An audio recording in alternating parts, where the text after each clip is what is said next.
दुनिया की सबसे बड़ी वेदना और सबसे बड़ा कष्ट दिल का टूट जाना। दुनिया का सबसे बड़ा दंश, सबसे बड़ा पीड़ा किसी से दूर हो जाना। कोई ऐसा जो बहुत अपना हो और वो बात नहीं कर रहा हो, कोई ऐसा जो बिल्कुल अंतरंग हो वो किसी और का होने लग गया हो, कोई ऐसा जिसके लिए सब कुछ जिसे मान लिया हो वो व्यक्ति अब हमारा हो नहीं सकता, ऐसी बात सुनने से भी प्राण निकलते हैं। क्यों ऐसा होता है कि कोई काम रुक जाता है? क्यों सब कुछ बना बनाया बिगड़ जाता है? कहीं इसमें पितृदोष, वंश दोष या किया कराया या ऊपर की चीजें, कहीं कुछ कुदृष्टि, किसी की नजर, ऐसा कुछ अंट-संट तो नहीं है? अगर ऐसा है तो सिर्फ और सिर्फ इस आटे का एक छोटा सा पेड़ा बना करके यहां रख देना है, मात्र उनके नाम से। जिनके नाम से रखना है ना, वो कुछ भी हो जाए दुनिया में, तुम्हें तुम्हारे प्यार के ऊपर फर्क नहीं पड़ने पाएगा। जिनके नाम से तुम ये पेड़ा रखने वाले हो ना, वो दुनिया की सबसे बड़ी शक्ति है। जान लीजिए वो कैसे। ये पेड़ा एक्चुअली पिंड पारने जैसी व्यवस्थाओं का आगाज है। एक अद्भुत संयोग, सामग्री में चाहिए थोड़ा सा ये वाला आटा और हल्का सा पानी, बस और कुछ नहीं चाहिए। जान लीजिए ये विश्लेषण।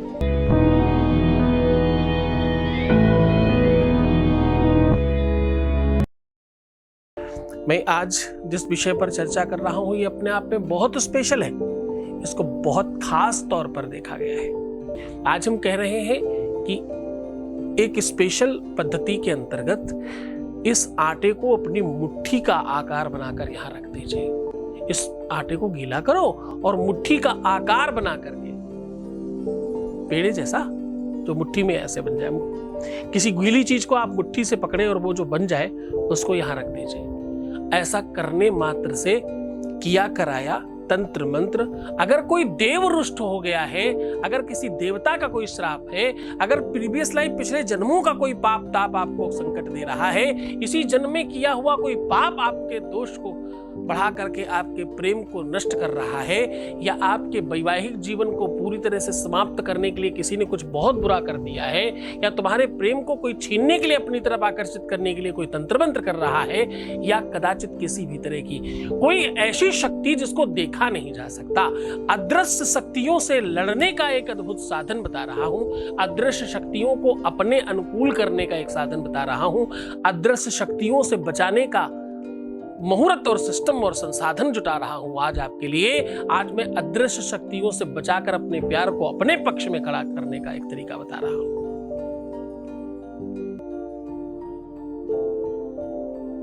इसको बहुत गहराई से समझने की कोशिश करना। यह अपने आप में बहुत अत्यधिक स्पेशल है।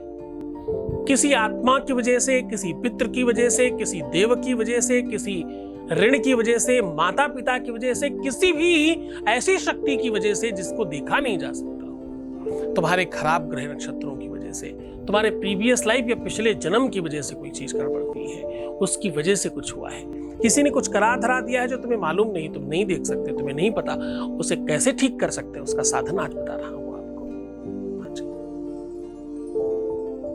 एक ऐसा अद्भुत साधन जो अपने आप में बहुत स्पेशल है।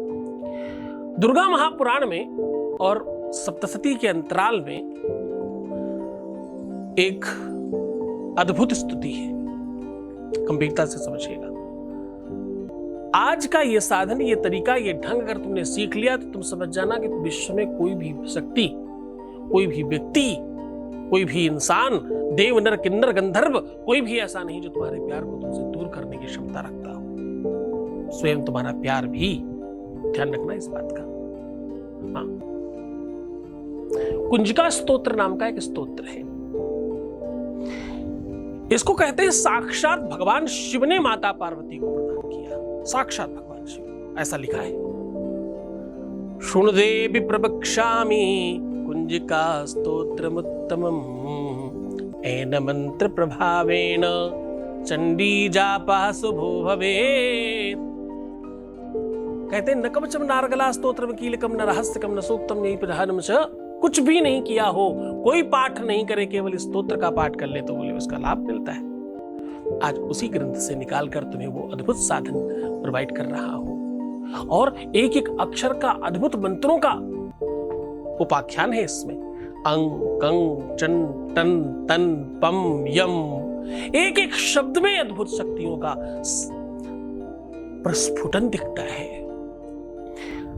आपके रोम छिद्रों में जितना स्पंदन है ना, उससे कई लाख हजार गुना ज्यादा स्पंदन एक एक अक्षर में है इसमें। अवसर लगे कुंजिका स्तोत्र का पाठ किया करें। इससे दाम्पतिक जीवन, मैरिटल लाइफ और प्रेम लाइफ, रिलेशनशिप लाइफ बहुत अच्छी रहती है। कुंजिका स्तोत्र बोलते हैं। क्या बोलते हैं?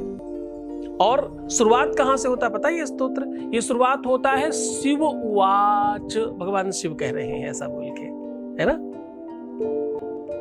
कोई पाठ ना करे, कोई पूजा ना करे, कुंजिका स्तोत्र बोलते हैं तो बोले सब ठीक हो जाता है।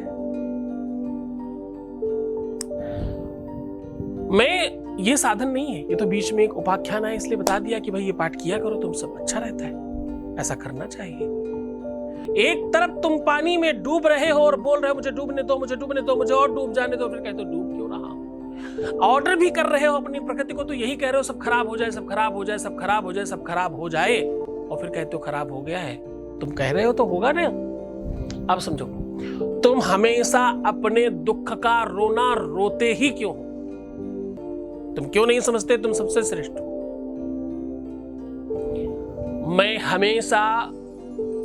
मैं कहता हूं ना तुम सब मूर्ख हो। तुम्हें अपना बच्चा भी तो कहता हूं। तुम समझने का प्रयत्न करो तुम्हारी मूर्खता को स्पेशल लेवल पर। यद्यपि मैं मानता हूं कि जब भी कुछ कहा जाता है उसके पीछे एक चिंतन होता है, चिंतन दिखता नहीं, जो बोला गया वो दिखता है। इसलिए कुछ मूर्ख लोग जो बोला गया केवल वहीं पे अटक के रह जाता है। लेकिन जो थोड़े ज्ञानी लोग हैं ना, जो थोड़े समझदार लोग हैं, वहां नहीं अटकते, उसके आगे बढ़कर बात करते हैं। नाराधितासि विधिना विधिधोपचारे। भैया ये एक ऐसा अरेंजमेंट है भगवान के सामने जब हम जाते हैं। बाबा शंकराचार्य ने क्या अद्भुत स्तुति करी है। भगवान शंकराचार्य कहते हैं अपनी कई सारी उपासनाओं में, कई सारी भक्ति वंदनाओं में बाबा शंकराचार्य ने कहा है ऐसा। और पता है एक जगह तो उन्होंने अति पार कर दी। वो कहते हैं नाराधितासि विधिना विधिधोपचारे। कुछ बोले कुछ जानते नहीं हम जानकारी नहीं है, हम तो केवल तुम्हारे सेवक हैं, बच्चे हैं, बस इतना समानो, इसके अलावा कुछ नहीं आता हमको। हम पूजा पाठ अनुष्ठान ये सब कुछ नहीं जानते। हम तो जो उपाय छोटा मोटा कर दे बस इसी को बड़ा मान लेना तुम। ये तुम्हारी खासियत है, मेरा तो कुछ इसमें भी नहीं है। और आतंक तो तब उन्होंने कर दिया जब इसके आगे की लाइन लिख दी। बोले अपराध परंपरा परम। बोले ये तो मेरी परंपरा है। क्या परंपरा है?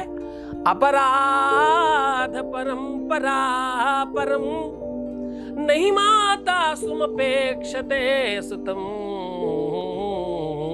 या तो तुम कह दो कि तुम भैया हमारे बच्चे नहीं हो, या तो मेरे अपराधों को ये मानकर माफ कर दो कि ये मेरी परंपरा है, मेरे बाबा दादा भी करते थे, पिता भी करते थे, मैं भी कर रहा हूं, मेरे बच्चे भी करेंगे, अभी से ये मान लीजिए ये परंपरा है हमारी। और या तो ये कह दो नहीं माता सुमपेक्षते सुतम। बोले या तो ये कह दो कि तुम हमारे बच्चे नहीं हो, नहीं माता सुमपेक्षते, कोई अपेक्षा ही नहीं है, तुम बच्चे ही नहीं हो हमारे, मान लो ये बात। वरना ये मान लो कि ये मेरी परंपरा है, मुझसे ये होता रहेगा। और हाँ, लोग कहते हैं कि जरूरत पड़ी तब भगवान की याद आई, इसमें क्या बुराई है। देखो तुम्हारे पक्ष में संतों ने कितनी बढ़िया बातें लिखी, तुम्हें मालूम नहीं है। बस आज उसी का पूरा उपाख्यान है। आज बहुत गहरी बात कर रहा हूं, तुम्हें नहीं भी समझ में आए तब भी आंखें बंद कर सुनते समझते जाना, क्योंकि अब तुम्हारे द्वार कपाट खोले जा रहे हैं अंदर के। अब तुम थोड़ा और गहरे उतरने की कोशिश करना, क्योंकि ये थोड़ी मजबूत बात की जा रही है। बाबा शंकराचार्य इसके आगे और एक बहुत बढ़िया बात कहते हैं। वो कहते हैं कि अगर जरूरत पड़ी, लोग कहते हैं एक लाइन है ना, दुख में सुमिरन जो करे तो भाई दुख काहे को होए। अगर आप सुख में भी भगवान का नाम का स्मरण करें भाई कोई भी आदमी सुख में स्मरण नहीं करता, दुख में करता है। बोले सुख में सुमिरन जो करे, दुख काहे को होए। ऐसा पद्य आता है एक। बोले अगर कोई इंसान सुख में भी भगवान का स्मरण करे तो दुख होगा ही नहीं। दुख में भगवान भगवान करते हो इसलिए तकलीफ में हो। बाबा शंकराचार्य जी ने खंडन किया इस बात का। हाँ, दुख में सुमिरन सब करे। पहले वो पद्य कंप्लीट कर रहा हूं जिसका खंडन किया बाबा शंकराचार्य ने। दुख में सुमिरन सब करे, सुख में करे न कोई। जो सुख में सुमिरन करे, तो दुख काहे को होए। बोले सुख में स्मरण करेंगे दुख नहीं होगा। बाबा शंकराचार्य ने भक्तों के पक्ष में खड़े होकर के बड़ी प्रसन्नता से एक और लाइन लिख दी।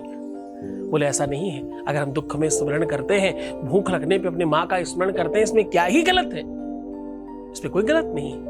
हमें अपना काम करने दीजिए। हम मानव हैं, हम सांसारिक लोग हैं। हम पहले सांसारिक काम करेंगे, जब बहुत दुख होगा तब भगवान के सामने हाथ जोड़ के खड़े होंगे। इसमें कोई अपराध नहीं है।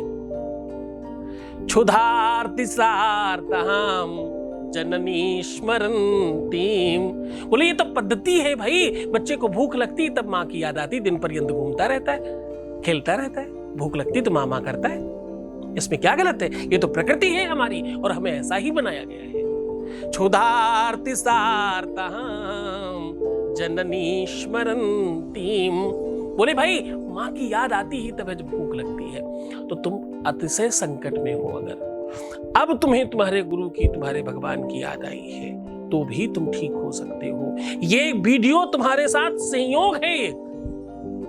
आज एक ऐसी बात बता रहा हूं, एक ऐसा उपाय बता रहा हूं जिससे तुम्हारा प्यार मिलेगा ही मिलेगा। पर कंडीशन फिर से समझिए।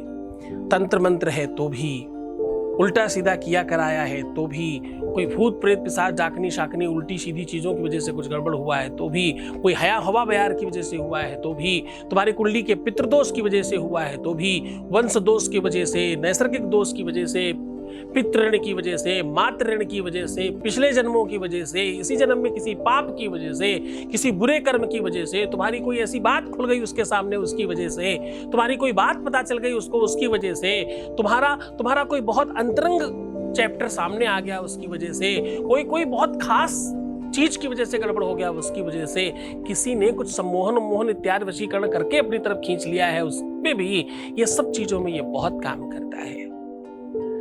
अद्भुत प्रयोग है। इस प्रयोग को बहुत श्रद्धा विश्वास के साथ करने की नीड है, क्योंकि इसमें इतनी ताकत है, इतनी पावर है कि पूरे वर्ष में 15 दिन लोग यही करते हैं। पूरे के पूरे विश्व में 15 दिन तक इस कार्य को बहुत सात्विकता के साथ किया जाता है, पर वो बहुत छोटे रूप में किया जाता है। आज हम उसका वास्तविक क्रिया छोटी है पर प्रकार बहुत बड़ा है। मतलब काम कर तुम्हारा बहुत छोटा है पर उसका प्रभाव बहुत बड़ा है। इस ढंग से उसको क्रिएट किया गया है, इस तरीके से उसको बनाया गया है, इस तरह उसका रिसर्च किया गया है। आज मैं कह रहा हूं कि आपके अपने जीवन को और श्रेष्ठ बनाने का साधन है ये। पति पत्नी का संबंध हो, चाहे प्रेमी प्रेमिका का, चाहे लवर्स का, चाहे किसी भी प्रकार का रिश्ता हो, इस रिश्ते को बेहतर बनाने के लिए, माँ बेटे का है, पिता बेटी का है, या किसी भी रिश्ते, भाई बहन का है, जो भी रिश्ता है उसे बेहतर बनाया जा सकता है। आपको करना क्या है? इसके लिए आपको सत्तू लेना है। सत्तू का दान करना, सत्तू खाना। सत्तुआ समझते हो ना? सत्तू, अच्छा, जो लोग नहीं समझते वो भुने हुए चने को आटे की तरह पीस कर प्रयोग कर सकते हैं, उसी को सत्तू कहते हैं, ऐसे भी कह सकते हो आप। सही तरीका होता है जितना चना हो उसका 1/4 यानी 25% जौ को भी भून कर उसके ऊपर की त्वचा निकाल करके उसको भी आटे में मिलाएं। दोनों ही वस्तुएं भुनी हुई हो, उसका सेवन करें और उसका दान करें मंदिर इत्यादि में किसी श्रेष्ठ व्यक्ति को। ऐसा करने से बहुत सारी आपदाएं विपदाएं नष्ट हो जाती हैं। अब मेन उपाय पर आता है।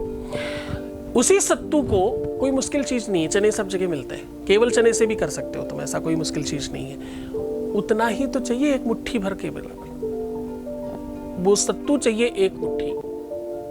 एक मुट्ठी सत्तू आपका बहुत बड़ा काम करेगा। सत्तू को दूध से कच्चे या पानी से घोल लीजिए आटे की तरह। उस आटे को मुट्ठी के अंदर ऐसे बंद कर लीजिए, मैक्सिमम जितना आ जाए, पर मुट्ठी पूरी बंद होनी चाहिए। और उसको किसी भी पत्ते पर, कोई भी पत्ता जो बड़ा हो जिस पर वो आ जाए, उस पत्ते पर उसको ऐसे रख दीजिए। आप देखेंगे कि मुट्ठी का आकार बन चुका होगा। अब इसको ले जा करके, सिर्फ और सिर्फ इसको ले जा करके आपको किसी भी देवालय में, केले के नीचे, पीपल के नीचे, बरगद के नीचे, नीम के नीचे या तुलसी के पास रख देना मात्र है। रखते समय एक खास बात है, वो बोलना है ओम प्रेम पितृभ्यो नमः, पितृभ्यो नमः बोलना है, पितृभ्यो नमः। बस इतना सा बोल करके प्रणाम करके वापस आ जाइएगा। ये जो सत्तू है, कुछ देर के बाद अगर आप घर पे ही ये उपाय कर रहे हैं तुलसी इत्यादि में, तो इसको गाय को, कुत्ते को या कौवे को खिला दें। बस इतना सा काम है। एक बार करके देखिए अपने हाथों से, आपकी आदत नहीं बन जाए, आपको बहुत बेहतर नहीं लग जाए, ये पूरा महीना है इसको करने के लिए, आप खूब अच्छे से कर सकते हो। एक बार करके देखिए। ये शक्तियाँ, ये पावर, ये एनर्जी कुछ खास तौर पर ऋषियों ने बनाई थी। बहुत सारे लोगों ने किया है आदिकाल में। अब आपकी बारी है। इसको पूरी श्रद्धा और विश्वास के साथ किया जाए, बहुत मन से किया जाए, उसी भाव से किया जाए जो समझाया गया है कि कारण चाहे कोई भी हो, कोई पितृरुष्ट हो, देखो ये प्रार्थना है, पितृरुष्ट हो, देवरुष्ट हो, इष्टरुष्ट हो या कुल देवरुष्ट हो, हाँ, या कोई प्रीवियस लाइफ की वजह से, किसी पाप की वजह से, किसी संताप की वजह से, मातृ की वजह से, पितृ की वजह से, या किसी तंत्र मंत्र के किए कराए की वजह से, या किसी अदृश्य शक्ति की वजह से हमारा अगर रिलेशन, हमारा प्यार, हमारा शादी, हमारा परिवार खराब हो रहा है, बर्बाद हो रहा है, तो उसे ठीक करें, ऐसी भावना रखिएगा। इस भावना के साथ किया हुआ ये प्रयोग अतिशय लाभकारी होता है। बहुत मन से, बड़ी श्रद्धा विश्वास के साथ करना। तो मुस्कुराओ, सुंदर बनो, खूब अच्छे रहने की कोशिश करना, मैं हूं तुम्हारे साथ। किसी खास कवि ने कहा कि जब मैं मरूं तो इसी मिट्टी में मिला देना, और ऐसी मिट्टी में जिससे बच्चों के खिलौने बनाए जा सके। दुनिया में सबसे अच्छा है बच्चा होना। अपने अंदर का बच्चा जिंदा रखिए, वो आपको 100% पॉजिटिव रखेगा। बहुत धन्यवाद, बहुत खुश रहिए, प्रसन्न रहिए, मैं हूं तुम्हारे साथ। ओम नमः शिवाय।